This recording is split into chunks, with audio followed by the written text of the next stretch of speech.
বেঁচে আছি আমার মরণ হইল না। আরে আমি কেন সখী বেঁচে আছি আমার মরণ হইল না। মনে লয় সই আমি ডুবে মরি, ডুবে বন্ধু রইলু হেরিল। মনে নয় ডুবে মরি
আমার বংশের মধ্যে কোনো শিল্পী নেই দাদা। আমার দাদা গান করতো সারিন্দা বাজে।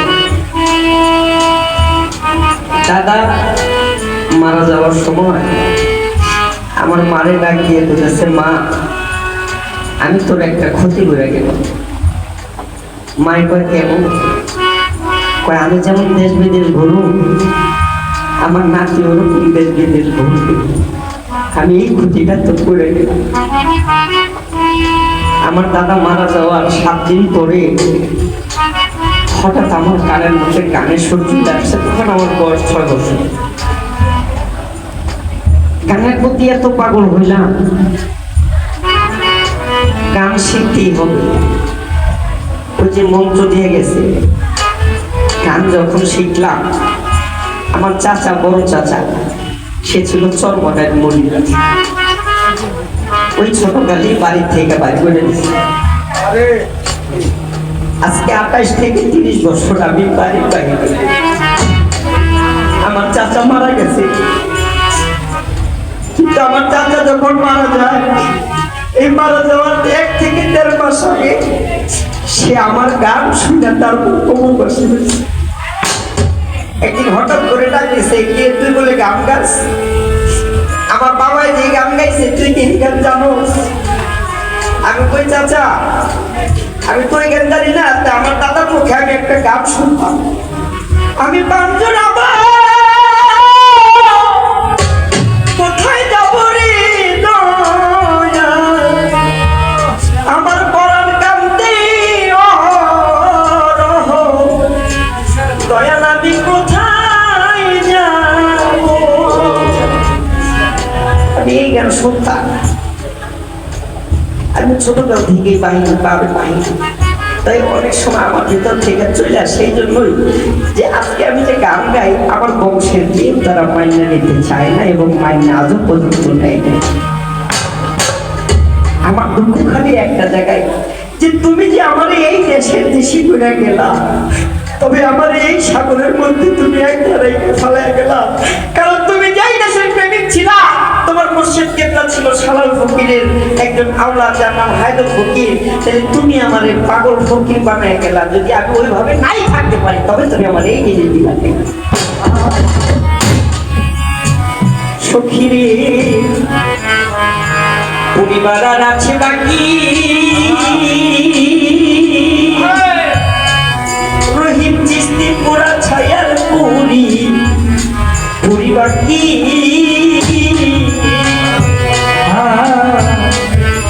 পরিবার আছে বাকি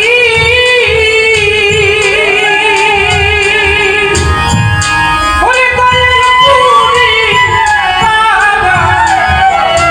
আছে বাকি পুরা ছায়া পুরি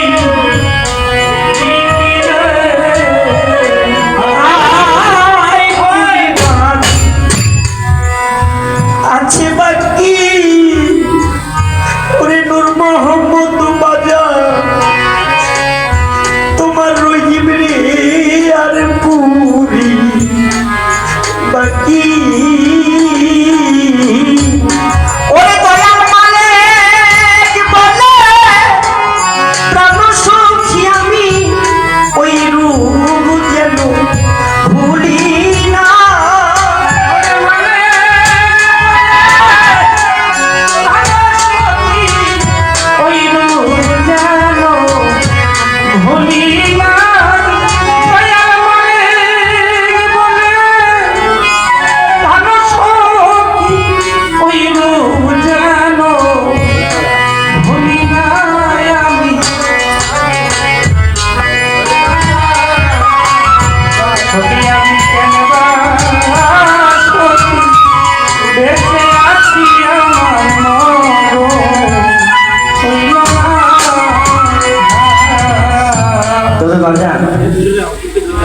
এই দরবারে বসে আমি একটা কথা বলে যাই আমি 6 বছর বয়সে মরে দিয়েছি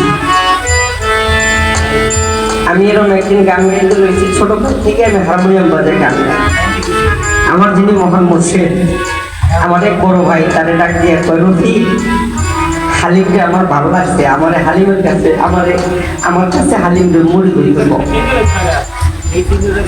ছোট মানুষ মুড়ি কি জিনিস আমি বুঝি না আমার বাড়িতে চলে গেছি রফিক ভাই গিয়ে কইতেছে হালিমের মা হালিম রে সুরেশ্বরের বাবা বেলাল নদী ওর চোখের দিক তাকায় বলছে ওরে মুড়িদ করো বাবাই কইছে ওরে মুড়িদ করবো আমার মায়ে কয় আমার পোলার গায়ে থেকে তো এখন পর্যন্ত দুধের গেরান যায় নাই তাহলে মুড়িদ কি আমার নানাই ছিল শুকুর গোসার মাছ গন্ডারির ভক্ত আমার মা একটা মায়ের চটকানা দিয়ে কইতেছে তোর সন্তানের উপরে মহামানবের চোখ পড়ছে তুই কেন তোর পোলারে দুধ করে দিতেছ আমার সেই 6 বছর বয়সে মুড়িদ করছে আমি বুঝি বাজার গুরু কি জিনিস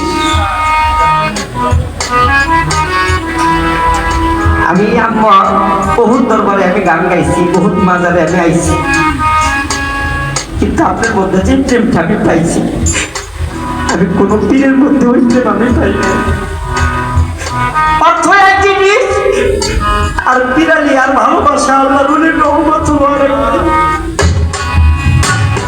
অর্থ দিয়ে কখনো আল্লাহ রুলি হওয়া যায় না আল্লাহ রুলি হতে হলে মনের জঙ্গল লাগে কিন্তু এই দরবারে একসাথে একটা জিনিস দেখছি এই দরবারে আদবের পর খেলাপ আছে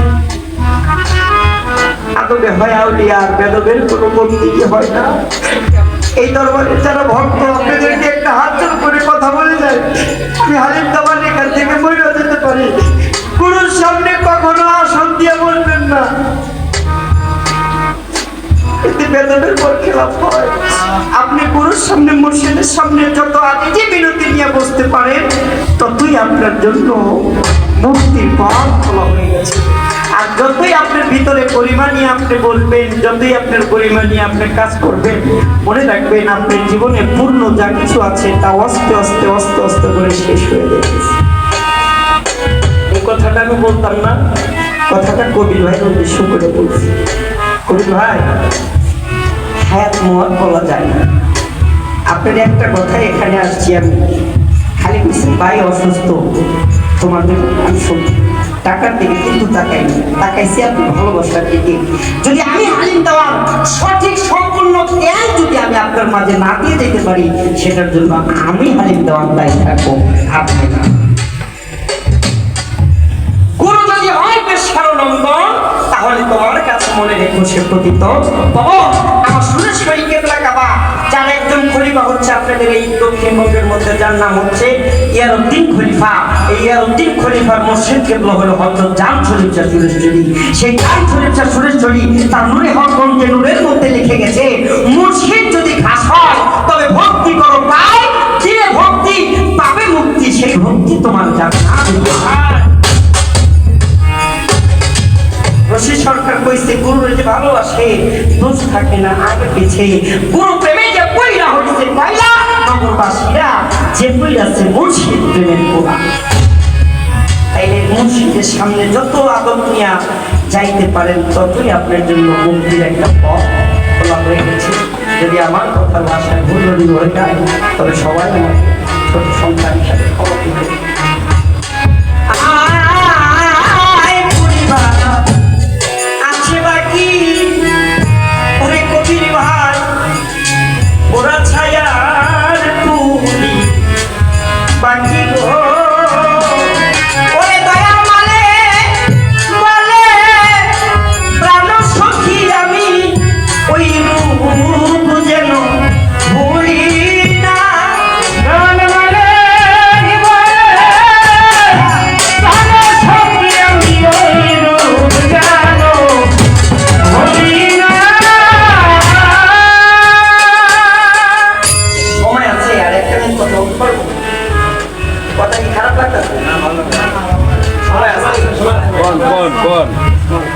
বড়পীরের নাম শুনছেন?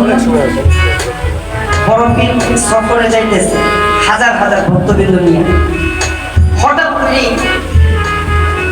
করে আমার কাছে পাক 2 পাও পিছ হয়ে গেছে। তো যদি 5000 মানুষ সোজা একদিকে আঁকা শুরু করে, হঠাৎ করে যদি 2 পাও পিছনে যায়, তাহলে ওই জায়গাটার মধ্যে কেমন একটা পরিস্থিতি লেগে যায়। কথাটা বলতাম না, শুধু আপনার জন্য বলি, কারণ আপনি যেন থেকে বাড়ি যাবেন কোনো সিকিউরিটি নাই। কিন্তু যদি আপনি এই চরণে যদি আপনার এই দেহ পান, সবকিছু তার প্রতি অর্পণ করেই থাকেন, তবে একটা অপরাধ করলে 1000টার অপরাধের ন্যায় আপনি দিতে হবে। এটা হলো হাকিকত। একজন ভক্ত যখন একজন গুরুর কাছে যায়, যখন তার হাতে হাত দিয়া বায়াত গ্রহণ করে, তখন কি কয় যে আজকাল থেকে আমি তো সব কিছু আমি মাথায় করে নিয়ে গেলাম। আপনি তখন একটা তখন নিয়ে গেছে, তারপরে যা করবেন এর 101টা জের আপনি দিতে হবে। পিছিয়ে চলে গেছে, তখন হঠাৎ করে মানুষের মধ্যে একটা হুলস্থ লেগে গেছে। কি ব্যাপার, গাছে পিছিয়ে গেল, দেখে এক মুচি জুতা সেলাই করে। এই জুতা সেলাই করার পরে একটা মুচির চোখের মধ্যে 7-8 পাল্লা কাপড় দিয়া বাইন্দা রাখছে।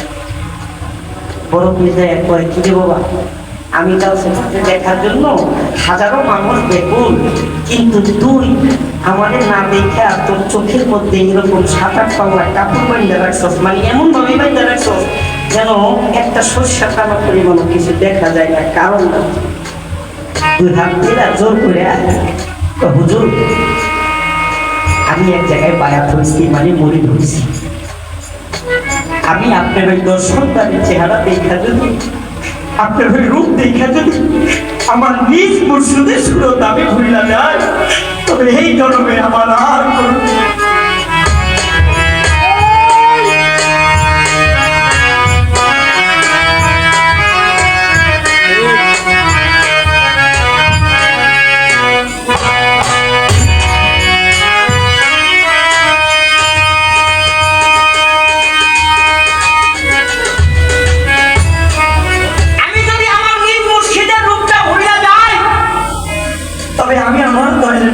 কোনো জবাব দিই,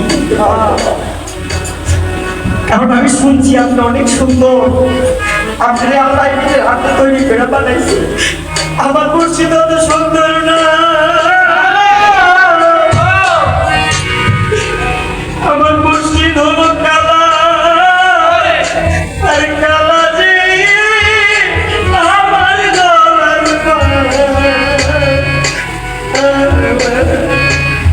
আমার গাছে পাট্টার ভোট আজি মিনতি দেখা তার প্রেম দেখা কয় তুই আউলিয়া না, তো 14 পুরুষ আমি গাছে পাট আউলিয়া বানাইলাম। এইটা হলো কেন? এটা হলো শুধু প্রেম ভক্তি। এই জন্য আমার মালিক দল তার গানে বলেছে গুরুপদে প্রেম ভক্তি হইল না মন হবার কালে গুরুপদে প্রেম ভক্তি হইল না মন হবার কালে তোমার বৃদ্ধকাল এক জিনিস, শিশুকাল এক জিনিস, যৌবনকাল এক জিনিস। যৌবনকালের ডাককে আমার মালিক সন্তুষ্ট হয়, বৃদ্ধকালের ডাক আমার প্রভু পছন্দ করে না। তাই যদি তুমি করোনা হয়, যদি তোমার মুর্শিদ চরণে তোমাকে বিলীন করে দিতে হয়, তবে তুমি সব কিছু পরিত্যাগ করে তুমি তোমার মুর্শিদের চরণে পড়ে থাকো আর তার হুকুমের আশায় থাকো, সে কখন তোমাকে কি হেফাজত দেয়।